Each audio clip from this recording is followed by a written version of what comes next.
Bismillah ar-Rahman ar-Rahim, sous la présidence du chef de l'État, son Excellence M. Ismaïl Omar Guelleh, s'est tenue la 18e séance du Conseil des ministres en ce mardi 26 novembre 2024.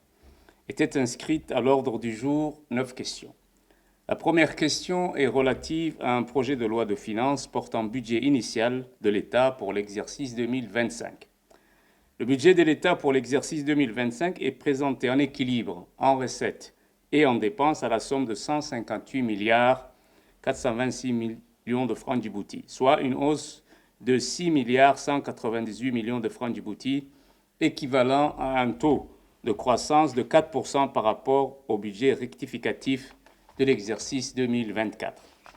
L'élaboration du projet de budget pour l'exercice 2025 intervient dans un contexte international empreint d'une croissance économique, mais demeurant fragile en raison de la persistance des tensions géopolitiques en Europe, au Moyen-Orient ainsi que dans la sous-région.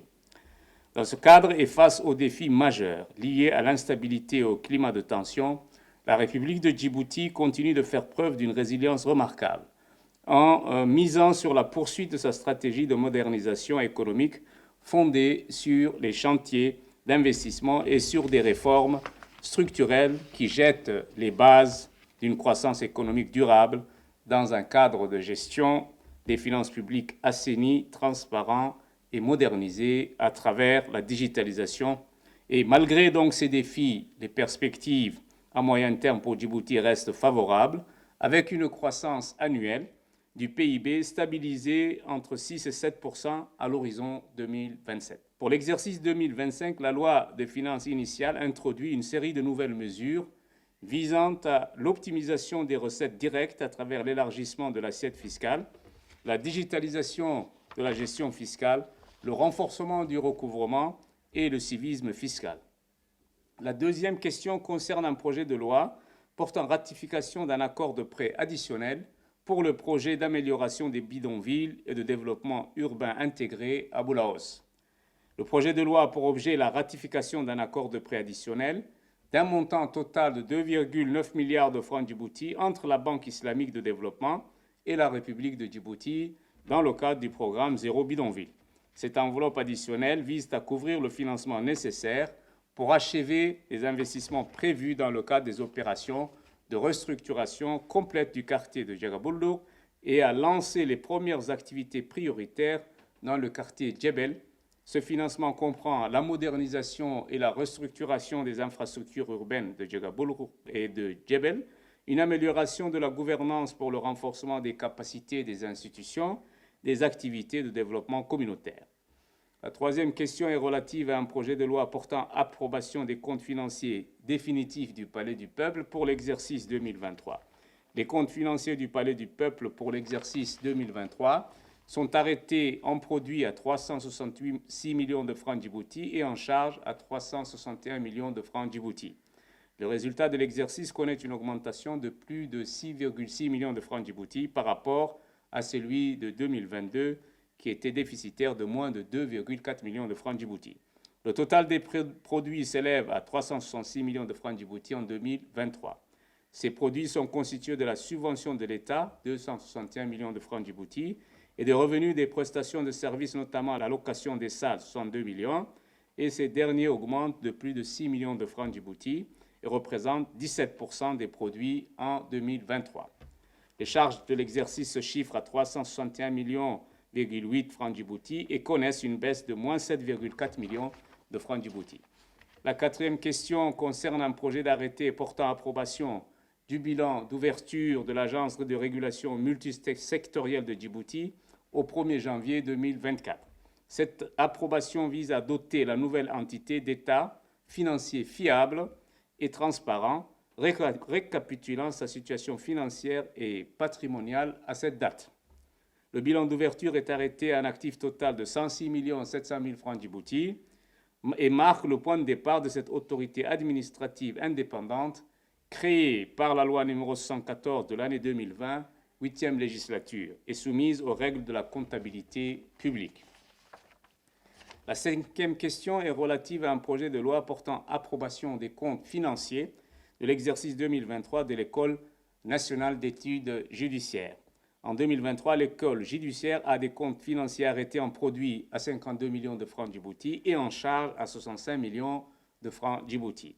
Les produits se déclinent en subventions de l'État 43,5 millions et en hausse donc de 10 millions 900 000 francs Djibouti, ainsi que des droits de scolarité de 4,6 millions de francs Djibouti.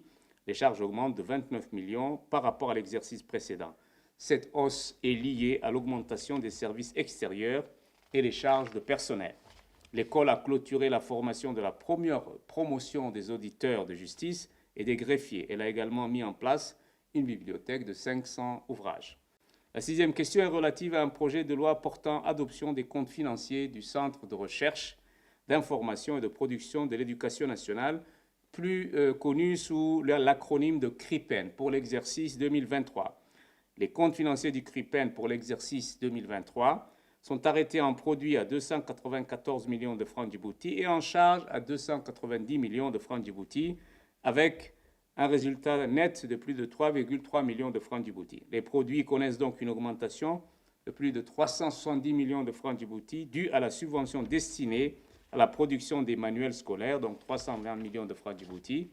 Les charges de l'exercice connaissent une forte hausse, plus de 279,8 millions de francs Djibouti, due à l'acquisition de manuels scolaires. Le CRIPEN a investi 23 900 000 francs Djibouti en acquisition de licences et de brevets, d'installations techniques, de matériel de bureau, informatique, ainsi qu'en matériel de transport. La septième question concerne un projet de loi portant approbation des comptes financiers de l'exercice 2022 de la Poste de Djibouti.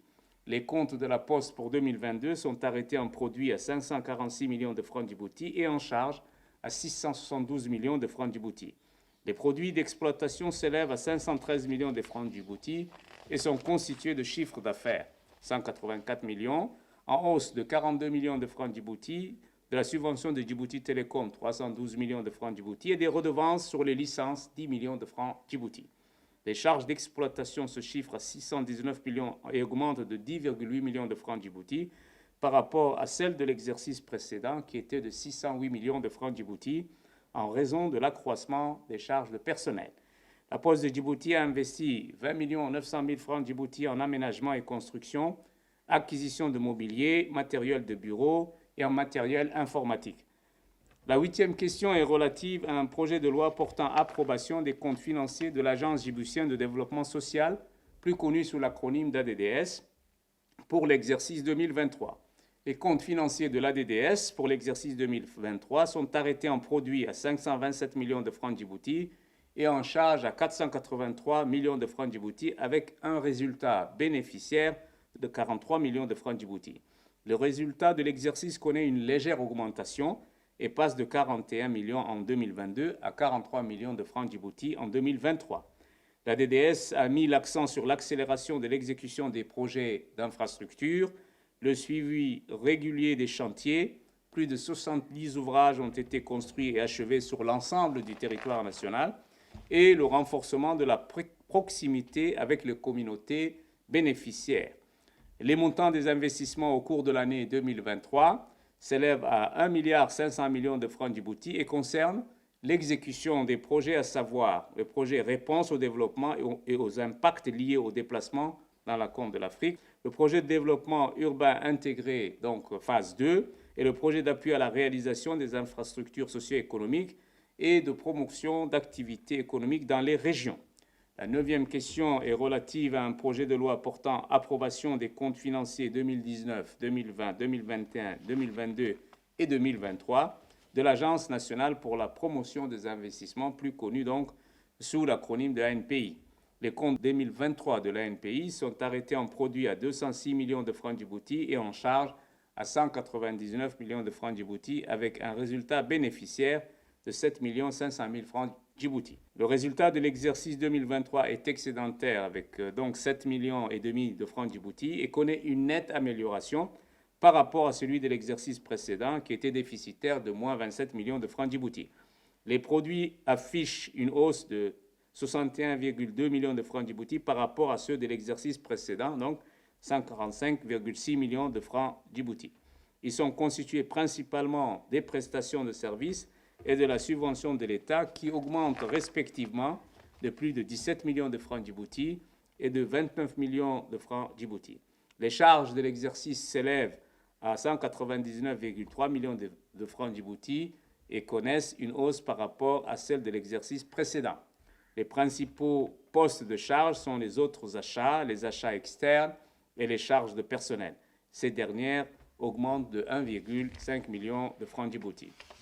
Le ministre de l'Intérieur, en Conseil des ministres, a fait un rapport donc sur sa participation à la première évaluation de notre pays dans le cadre du GAFI Mohan. Donc, cette plénière a clôturé la première partie donc, de ce processus d'évaluation mutuelle en matière donc, de lutte contre le blanchiment et de financement du terrorisme qui avait débuté en avril 2023. La réalisation de notre pays dans cette lutte contre, la lutte contre le financement du terrorisme et le blanchiment ont été donc saluées et le rapport a été adopté à l'unanimité. Et le risque de conséquences néfastes sur notre système financier et bancaire a été écarté.